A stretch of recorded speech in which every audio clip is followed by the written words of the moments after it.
sponsored by the Friends of Thayer Public Library in partnership with Braintree Electric Light Department.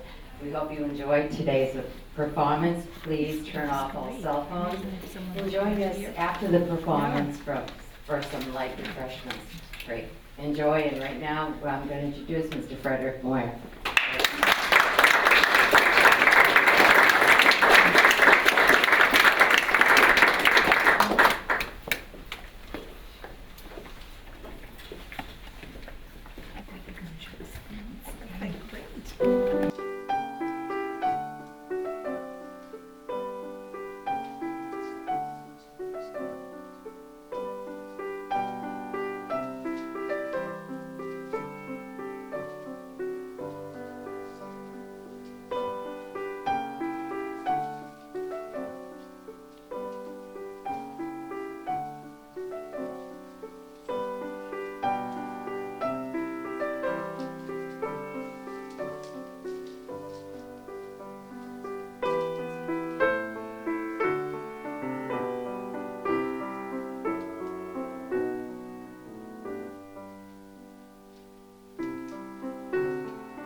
Fondly being here in 2011, and this is a little bit of a different program. This is something that I've really wanted to do for a long time, and 2013 seemed to be the right year to focus in on music from around 1909 to 1914. This is arguably the most exciting, most turbulent, most creative 5 years in the whole history of classical music.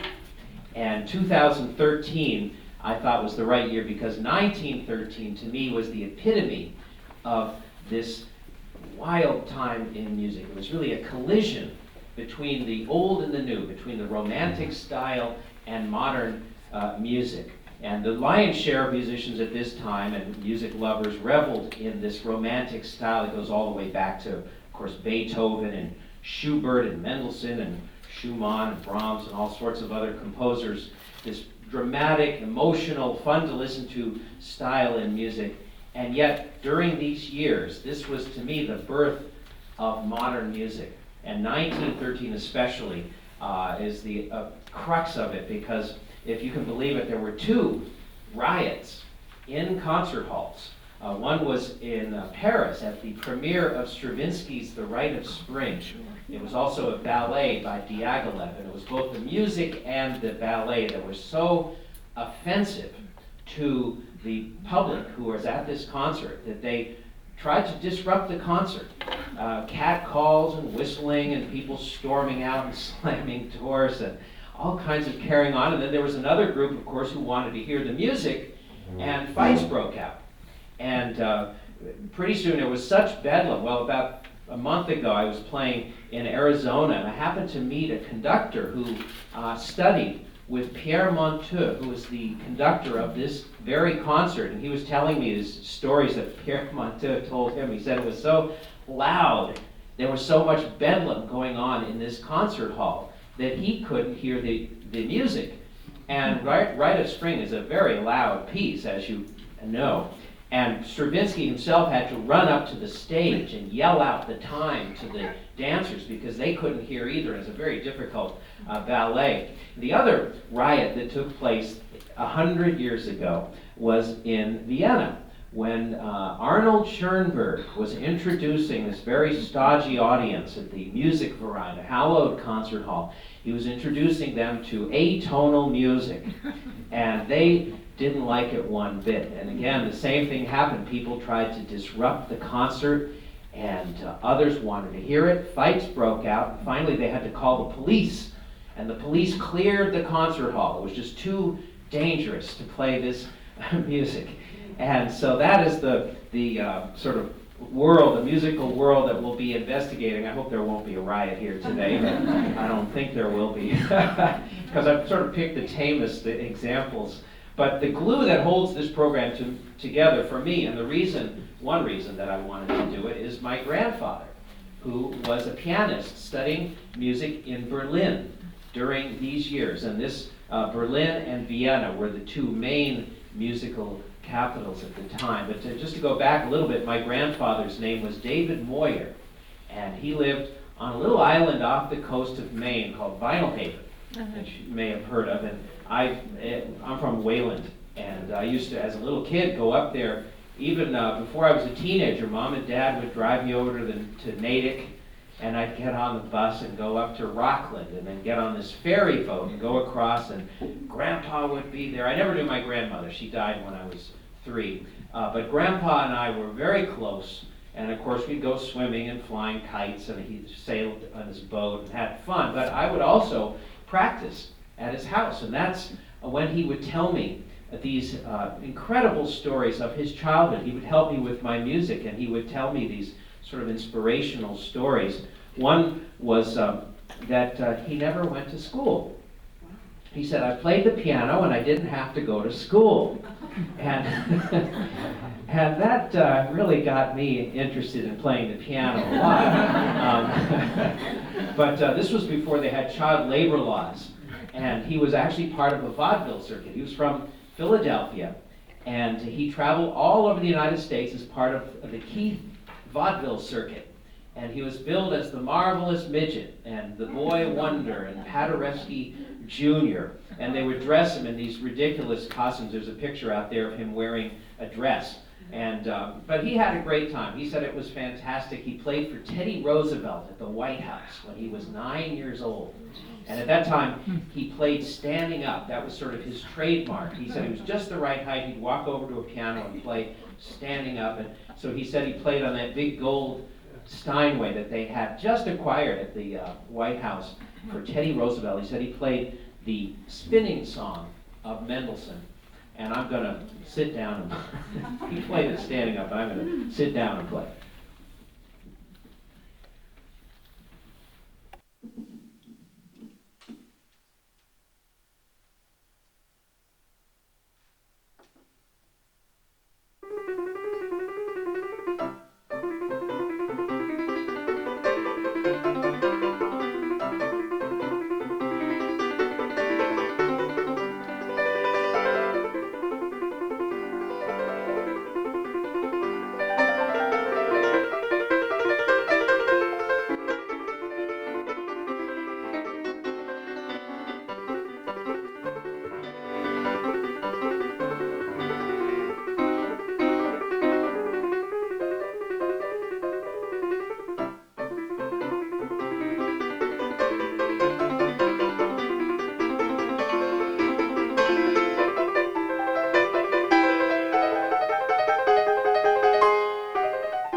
Well, the stories that Grandpa told of his childhood were just amazing.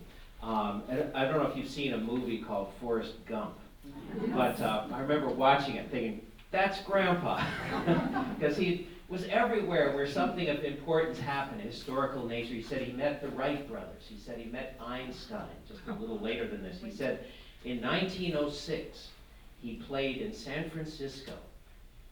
And he said 2 weeks after he left, they had this tremendous earthquake. And he was luckily in Colorado Springs, because that's where not only was he safe, but he met the next fellow in the program, Alberto Jonás, who was a Spanish pianist himself on a concert tour. And he heard my grandfather play. Grandpa was 11 at the time. And incidentally, he traveled around at this time with his piano teacher. They were both from Philadelphia. His parents were grocers, and they didn't know anything about music, but there was this wonderful teacher, Mary Walsh, who found that he had great promise, and she basically made a living off this little kid. She had 2 other boys of her own. They were both adopted. She was single, and 4 of them traveled around the country. At first, the young ones didn't play anything. Actually, they would recite in this vaudeville act. They would recite the names of the capitals. One was 3, the other was 5, and so I guess that was pretty amazing. But later on, one of them learned to play the violin, the other learned to play the cello, and they became a piano trio. But at any rate, she got Grandpa in front of all sorts of people, including this Alberto Jonás, who was sufficiently impressed with my grandfather that he said, if you move to Berlin, I will teach you for free. And that's where Jonás lived. And Grandpa, at the age of 11, moved to Berlin with Mary Walsh and these 2 other boys. And she got wonderful teachers for these others as well. And so this is the real story. That's the beginning. From 1906 to 1914, Grandpa lived in this fantastic musical capital. And this was his first piano teacher, Alberto Jonás, who is not so well known as a composer. He wrote some very famous books about piano technique that are still published and available today.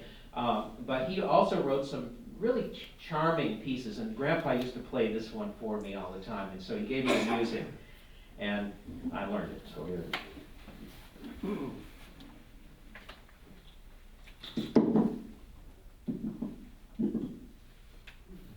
Got the hang of this button.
Grandpa told me these amazing stories from his days in Berlin, this incredible musical capital. He said, and I think a lot of the things that happened to him were, again, thanks to Mary Walsh, who basically was his guardian, but she just had a way of getting things done. He said very soon after he moved there, he was playing four-hand piano music with Kaiser Wilhelm. And he said the Kaiser actually played pretty well. He had one arm that was shorter than the other due to a famous birth defect, but he could get around that instrument. He loved piano, and he loved playing and loved music, and was very generous to my grandfather. He said, as long as you live in Berlin, you can go to any concert you want to for free. And he said, just go to the box office and tell them the Kaiser is paying for the ticket. And so Grandpa saw all these incredible people. He said he saw the debut of Jascha Heifetz, this violinist, when he was just a little kid. And he said people went so crazy about this little boy who played like a god that they wadded up money and they hurled it onto the stage. And he told me that he saw Camille Saint-Saëns play his second piano concerto. He saw Rachmaninoff when Rachmaninoff was a young man. He said Rachmaninoff was just tops. And one thing about this period that is so incredible to me is not only was it a time where people were coming up with all these new approaches to writing music, the modern music was born during these years. And I don't think it's going out on a limb to say that virtually every important avenue that modern music took during the 20th century had its birth during these years. But at the same time, the Romantics, people who were holding up the old guard, people like Rachmaninoff, who was still steeped in the Romantic tradition, they too wrote this incredibly inspired music. There was something in the air, and I don't know what it was, but some of Rachmaninoff's greatest pieces were written during this time. This is a very rousing, but kind of a little militaristic sounding prelude that he wrote. And lots was going on in Russia, of course, during these times. Workers' rebellions, and which were being put down brutally by the Tsar. And Rachmaninoff, believe it or not, made a living during part of this time overseeing one of his cousin's lands, which had a big piece of land that he had to oversee the workers and the farmers. And so he must have known all too well about revolution that was brewing. And you kind of feel it's rousing, but there's a little more than that to this piece. So here's his Prelude in E major.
Well, of course, Grandpa at that time was also exposed to the new music of the time. And there's so much really that I should be playing. I certainly should be playing Schoenberg. And there's the equivalent during this time in America was Charles Ives, who was he was an insurance salesman who wrote some very, very difficult to take music, I think on purpose. And Stravinsky, there's Prokofiev, this very barbaric sounding music. I think he was inspired by these people who called themselves futurists, who were loving all the new stuff, the noise and electricity and speed, and they said, bring it on. And the musicians among these futurists, they were also painters, they would, believe it or not, fire up these machines and I guess sit there and listen to it, the sound. It sounded to me like a factory, but they thought it was music. And Prokofiev took that basic idea and ran with it and wrote very robotic, primitive sounding, but very complex music. Anyway, there's so much that I could play. This is a tame example, and yet Grandpa said even Debussy drove people up the wall. And I was working on this very piece at his house, and there's this place where the cathedral goes down. It's, and I'll tell you the story later, but this one passage I was working on, and he walked in. Let me just play it for you.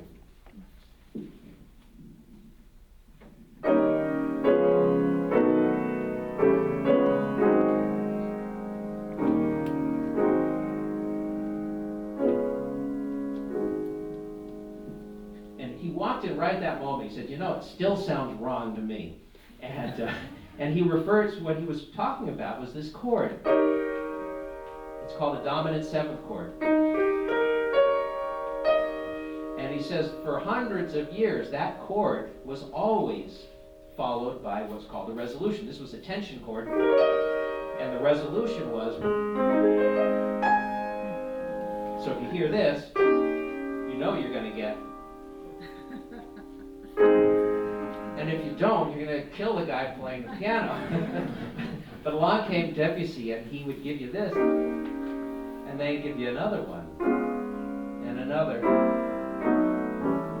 And so that's when they started climbing up the walls, because the people didn't know how to compute that music. The other thing that's very off-putting to the old-time listeners was the amount of pedal this music called for. And I'm talking about the right pedal, the one that makes the piano sound like bells. And the piano, people just didn't conceive of the piano that way. Of course, it started out being a harpsichord. It was an instrument that had plucked strings. And then somebody came up with the idea of hitting the strings, and that was the birth of the piano. Well, that pedal was added as just kind of an afterthought, but Debussy just uses it to the hilt, and it really works for his sort of non-musical inspirations. This is a great example. The sunken cathedral, the Engulfed Cathedral, is inspired by a legend of a cathedral that for some reason is under the water. I don't know why it's under the water, maybe the town flooded or something. But anyway, cathedral's under the water, and some magical event happens which causes the cathedral to rise in all its splendor out of the water, and then eventually it goes down again. And the piece starts very quietly with lots of pedal, and immediately you really can feel water. And it turns out the piano, if you use a lot of pedal, is fantastic at creating that watery sound. And you'll hear in the distance church bells from a distant church, and then there's a key change and a pattern sort of that creates, to me, an unnatural wave, and the music gets louder and louder, and you can see this cathedral rising out of the water in front of you. And finally, when it's fully out with this big sonorous theme that's played with this low pedal note that's played over and over again down in the bass, and you can imagine this echoey halls of this big cathedral, again because of all the pedal. And then it gets spooky. It sounds to me, I have this fantasy where the ghosts of the monks from this cathedral have woken up, and now they're singing these Gregorian chants through the halls of the cathedral.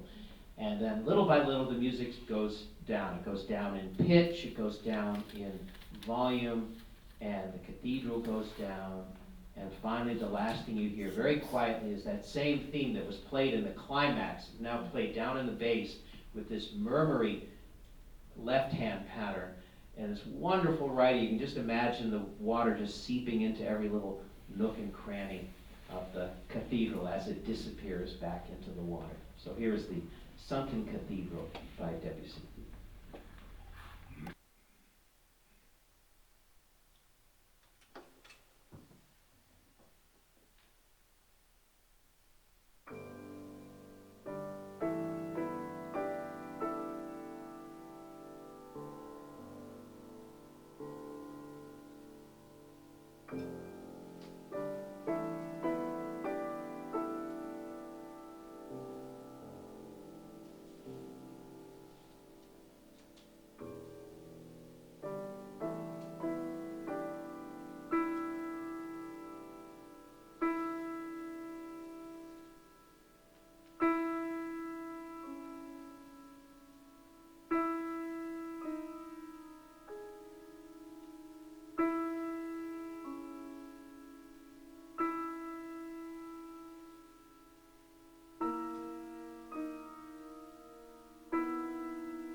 Well, the next teacher that my grandfather had in Berlin was this next fellow, Ernst von Dohnányi. He was a Hungarian, and he taught group lessons. Grandpa said he was a genius.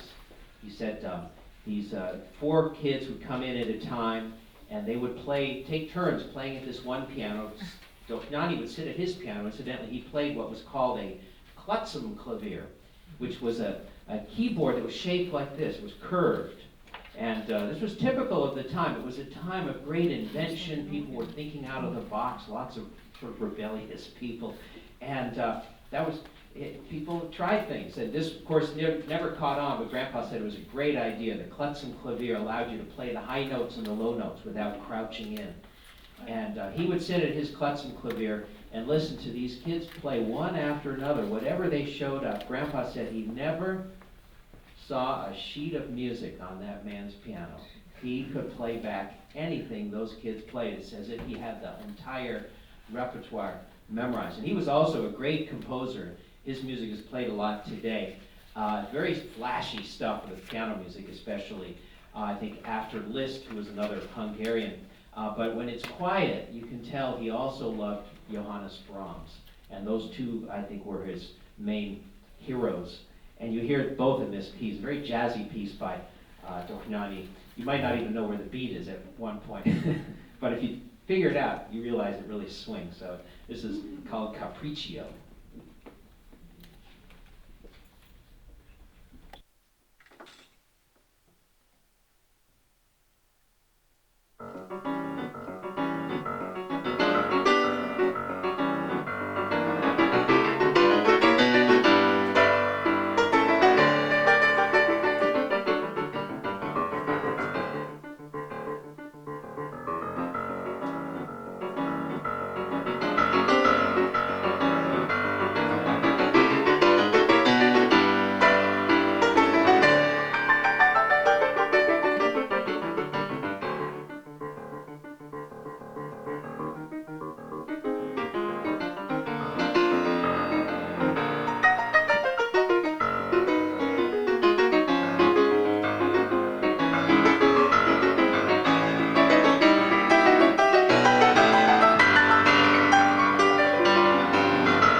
But let's continue with some more music from this wonderful period in music. And another of the romantics, this is Enrique Granados, who wrote these pieces, so beautiful pieces, called Goyescas, which are supposedly based on paintings by Goya of women from a certain part of Spain. And so, I don't know, maybe an hour and a half worth of piano pieces, one after another.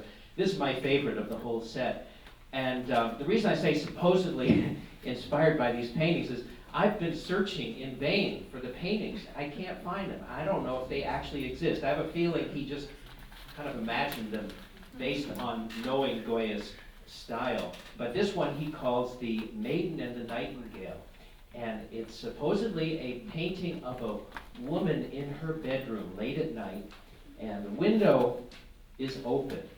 And she's talking to something or somebody outside the window. And according to the description, just barely visible outside in the darkness is the outline of a bird. And this is the nightingale. And Granados explains further that this painting was inspired by a legend about a man, this lover of this woman, who has been challenged to a duel. He's accepted the challenge, and now she has this realization that he's outmatched. And she's begging him not to go through with this duel because she thinks he will get killed. But he's too proud to back down. And so it's at that moment in the story that the painting was supposedly done, where she's distraught and she feels she's deeply in love with him, but she feels that he will die, and she's pouring her heart out to this bird outside. And turns out in the story she's right, he does die. But the piece is just so beautiful. It's very romantic and lush, very ornate, very Spanish sounding. And it starts out to me with an introduction, and I think he loved this piece so much that he basically wrote a whole opera around it and used this tune. And you can tell he was thinking orchestrally when he wrote it. It had lots of middle inner voices at the opening introduction. You can imagine different instruments playing this and that line.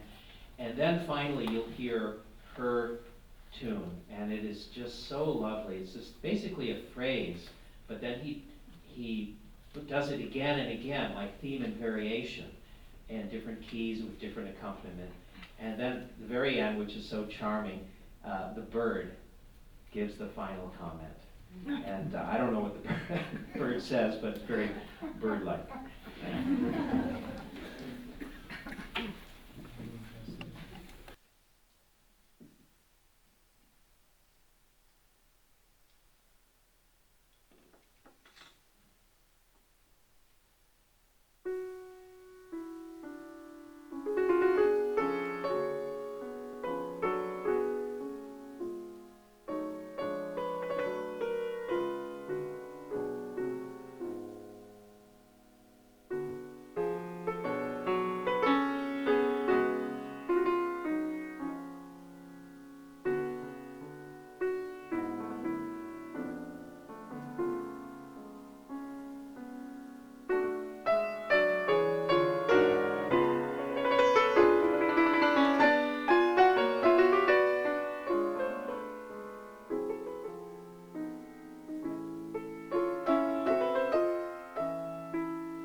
So funny.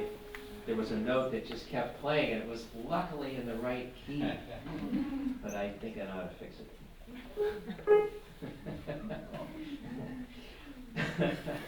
That was, sometimes you're lucky. No, what happened was the damper, there are these things that stick down on the strings to keep it from continuing to sing, and it had gotten cockeyed. And once it gets cockeyed, the grooves don't go into the strings, and so it just kept on playing, but luckily it's just loose, so I think it's okay. Well, the last, before I get to the last pianist, I thought I would play one piece of really irreverent music. I mean, if I don't play something that's in your face, I'm really not doing justice to this period. I think that was one of the hallmarks of this time. It was not just in music, and it was in the arts, you had people like Picasso and Kandinsky breaking all the rules, and you had people like Freud and Einstein and Madame Curie and all these other people breaking rules in their respective fields of study. I mean, it was just something in the air during this time. It was a time of change and rebellion, and I think people like Stravinsky were delighted when there was a riot at their concerts. I mean, that was part of the idea. They wanted music to be not so easy, not just handed to you on a silver platter. So this is a very mild example of it. It's actually a funny piece by Bartók. It's called Quarrel. And the thing is, you just can't imagine it being written any time before this, but it's a piece which is a quarrel between the two hands. And it's good you can see. Do you like that my piano cam, by the way? Yeah. This is basically, it's a piece of, well, I shouldn't pull it off, but it's basically a hefty trash bag that you rub with a rug, and it builds up a static charge, and it just sticks to the piano. And that's the camera, and that's the projector. So it's very simple. But you'll see the two hands quarreling. One hand goes diddle-diddle, the other goes diddle-diddle, diddle-diddle, diddle-diddle. They go back and forth. It goes up, it goes down. There are points where the two hands start to kind of get along. You kind of feel like there's a détente happening, and then one hand can't help himself. He's got to make one last little comment that this one can't let go, and it escalates, and pretty soon they're back at it again, and the ending is brilliant. The right hand just goes boom, wallops the left hand, and that's the end of the argument.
teacher that my grandfather had in Berlin was an Italian named Capriccio Busoni, and he said everybody called him the god of the piano.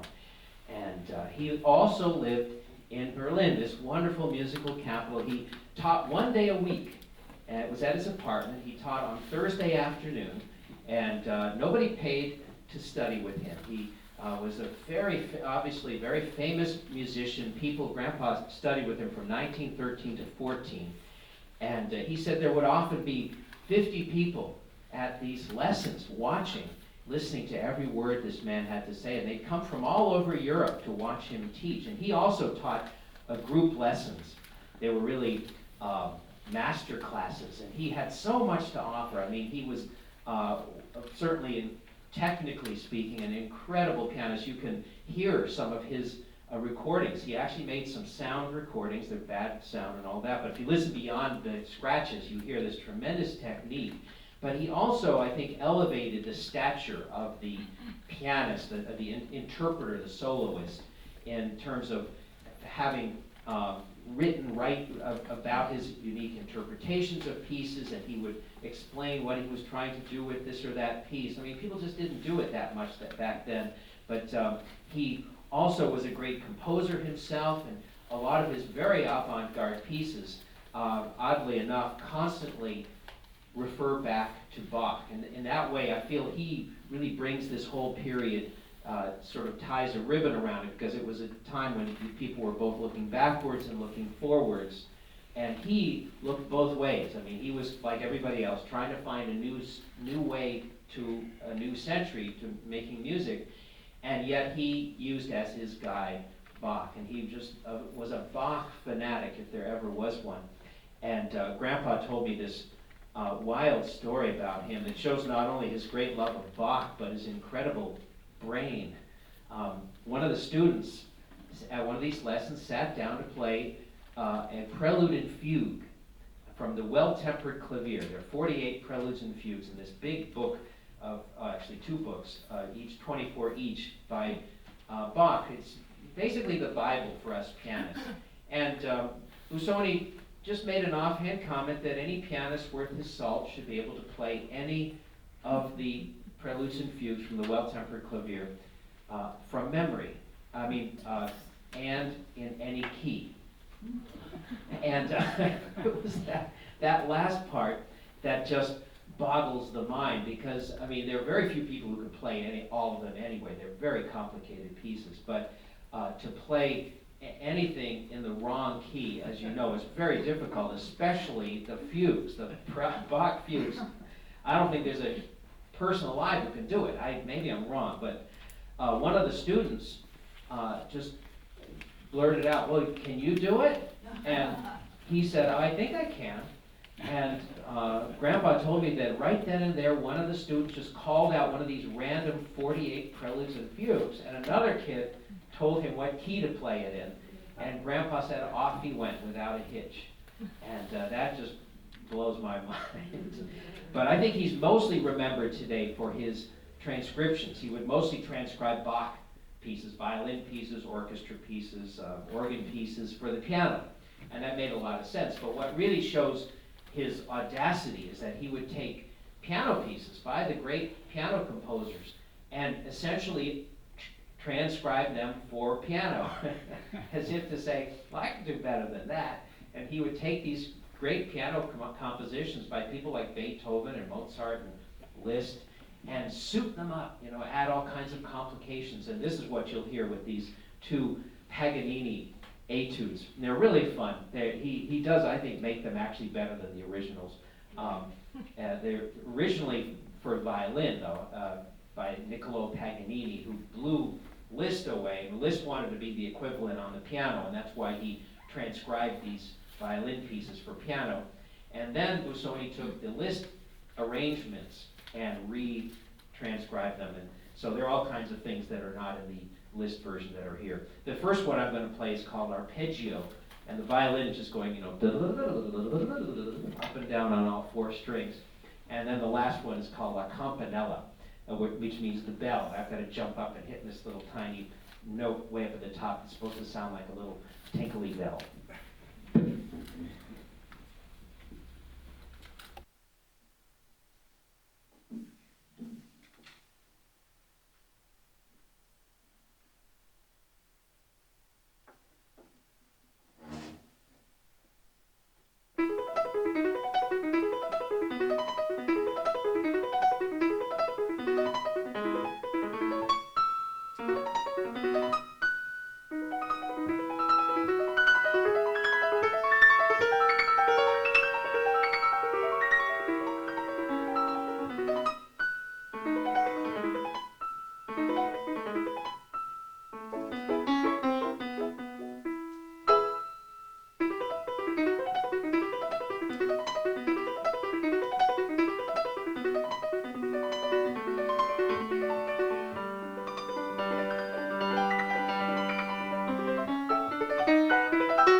Well, thank you very much. Before adjourning, I wanted to make sure I finish the story of my grandfather, because that would be a kind of a terrible thing not to tell you what happened at the end. I mean, his time, his idyllic 8 years in Berlin came to an abrupt close. He said things were really going well for him. He was 18, he was playing all over Europe, he had an agent, and he said, in fact, he had just played the Saint-Saëns Second Piano Concerto with an orchestra in Berlin.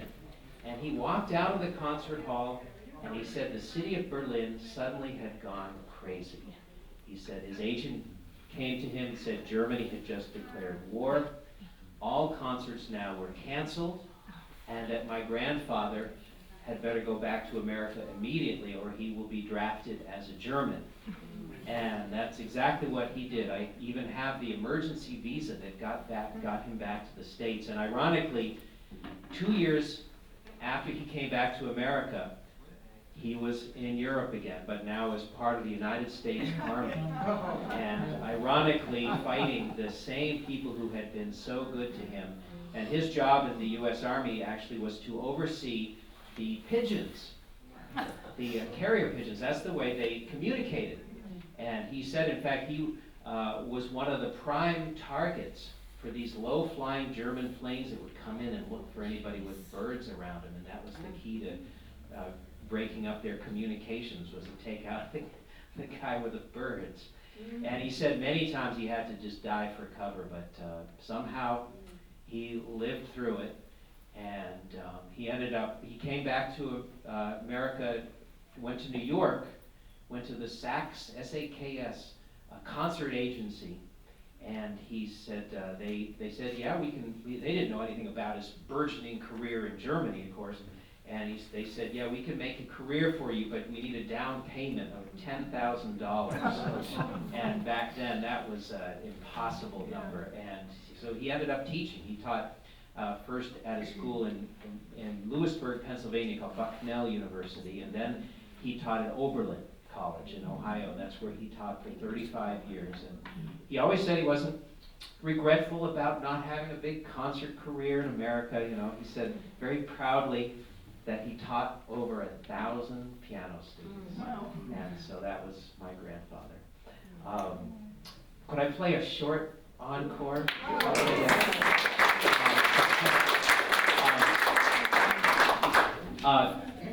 I know this is very self-indulgent already, talking about my own grandfather, but I have another grandfather who I should pay a little bit of lip service to. His name was Paul Green, and he was a playwright, and he actually worked in Hollywood for a time, and he wrote the original screenplay to a movie called State Fair, and it's got this beautiful music on it by Rodgers and Hammerstein, so I thought as a kind of special little tribute to my other grandfather, I would play It Might As Well Be Spring from State Fair.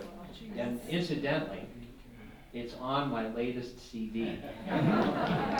Which is, my latest CD is my first solo piano jazz CD. I've got 2 jazz CDs with trio, but this is the first one where I just stretched out and kind of free associated on these beautiful tunes, so it's out there.